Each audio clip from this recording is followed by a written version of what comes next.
it kind of, I think poetry sometimes serves best without a backstory at times because it allows people to kind of bring their own experiences into it.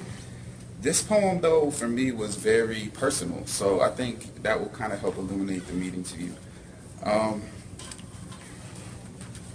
The way I came to start writing this was just basically stream of consciousness, just writing some lines down, and then coming into study, Laura kept reminding me the poem was due, and I was like, yeah, it's almost done, it's almost done. And then it just went somewhere completely different. So my apologies, Laura, for getting to you late, but I got it done, so here I am. But anyway, it started basically on the theme, I'm trying to graduate this year, so pray for me that I can get my papers done and hopefully I can finish up.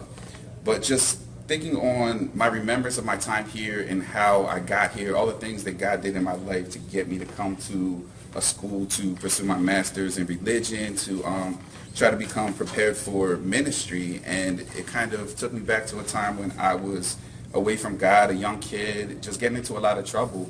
And my parents really didn't know what to do with me, so they said, we're going to take him on a trip, me and my dad, to Honduras, and we're going to go work on this village that got taken out in a hurricane. And after we did that, it was just a great experience in my life for me to, one, be part of serving a community away from mine, and then two, I actually got to see somebody accept Jesus into their life for the first time, and it was very, just so meaningful to me. It forever changed me.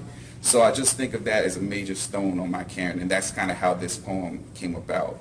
But throughout the time, I've stayed in contact with families there, and they got run out of the village. So everything that we did to build it up is now doesn't matter necessarily because all the drug gangs came in and kicked everybody out.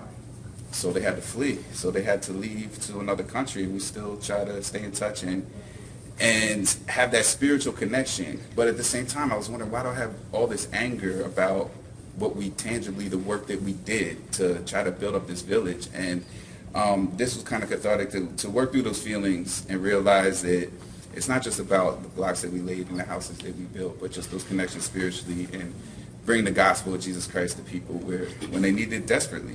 And I think that is the major theme of this. So I hope that just brings a little more perspective to it.